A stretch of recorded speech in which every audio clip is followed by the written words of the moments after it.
Hello? It seems like you're about to build something related to a 2D Terminator universe, and the no-fate concept is the perfect foundation. If the visual I created earlier set the mood, here's how I see the story of this project, whether it's a retro game, an animated short, or an extended concept art. Globe showing Europe-Africa the setting. We're in the post-apocalyptic future, but rendered in a cinematic 2D style. The sky is a mix of black smoke and purple electrical discharges. There's no sun, just the reflection of fire in the chrome steel of the machines. Performing arts: the conflict. Man vs. machine, Sarah Connor, or a resistance inspired by her, stands in front of an army of T-800s. Determinism versus free will. The title No Fate suggests that although Skynet's sensors say the machines have a 100% chance of winning, the heroes are there to prove that probabilities can be rewritten through sheer willpower. Joystick gameplay / aesthetics: if this were a game. Visual style. High-resolution pixel art or stylized illustration, like the generated images, with a lot of contrast between the black and orange of the flames. Mechanics: intense run and gun, where every bullet counts and the environment, collapsing buildings, is as dangerous as the enemies. Concept video: The War of Tomorrow. 1. The beginning, atmosphere and tension. The video opens with a black screen, on which the famous red console-type text appears, August 29, 1997, Judgment Day. The background sound of wind blowing through rubble and the sound of contorted metal can be heard. 2. Unleashing chaos. The image suddenly switches to generated background frames. The ruins of the city. We see the destroyed buildings under a purple sky, crossed by lightning and laser beams, plasma beams.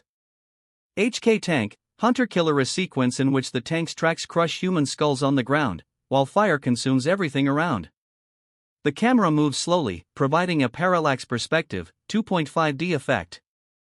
3. Heroine appearance. Sarah Connor appears at the center of the action.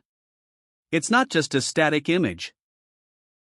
We see flames reflected in her sunglasses, and her hair is moved by the blast of explosions. She raises her weapon, ready for battle, symbolizing human resistance. 4. Enemy symbol. In the background, against the dark sky, the massive metal skull of a T-800 is outlined, its red eyes glowing intensely. Inside the skull shape, we see quick sequences of the T-1000's face, suggesting the unstoppable technological threat. 5. The end, central message. The screen gradually darkens, leaving only the scratched, metallic text. Terminator 2D, No Fate. The famous percussion musical motif, dun dun dun dun dun, is heard, and the last whispered line, Sarah Connor's voice, is, "There is no fate but what we make." Key old arcade / retro Terminator games. Midway's 1991 Terminator 2, Judgment Day was a visual revolution and one of the loudest and most immersive arcade games of its time. Here's the story and experience of this classic, where you are the one who protects the future. Joystick: the T-800 experience, protect John Connor.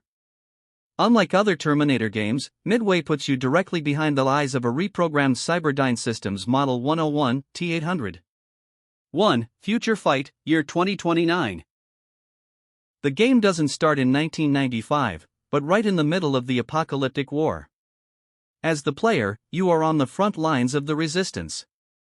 Mission: you must destroy the waves of T-800 endoskeletons, hunter-killer tanks, and flying ships that bombard the ruins of Los Angeles.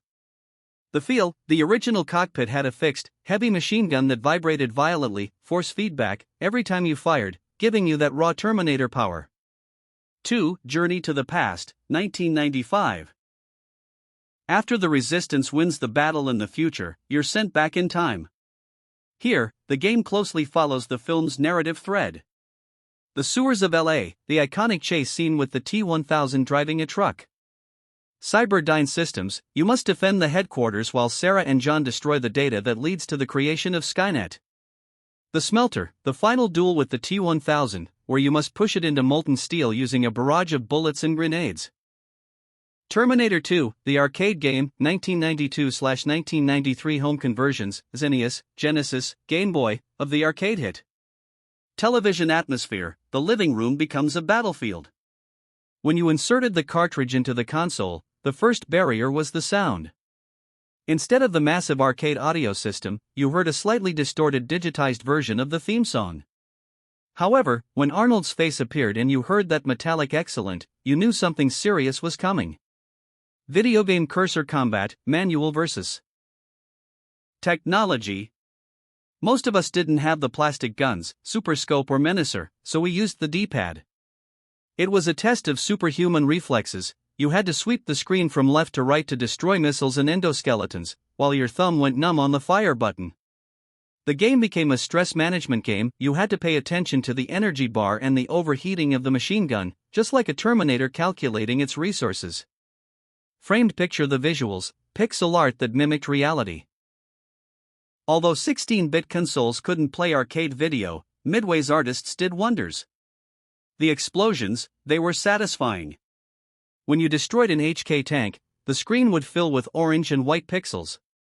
The enemies, the silver T-800s that walked towards you, had that jerky, stop-motion movement that made them look even more menacing on a small screen. If we leave pinball aside and focus strictly on the arcade universe, then we are talking about the absolute king of arcades in 1991. Midway's game managed something that few adaptations have done. It captured the weight and metallic danger of the film. If Terminator 2, Judgment Day was about survival and hope, RoboCop vs. the Terminator, 1994, was about pure carnage and metal brutality.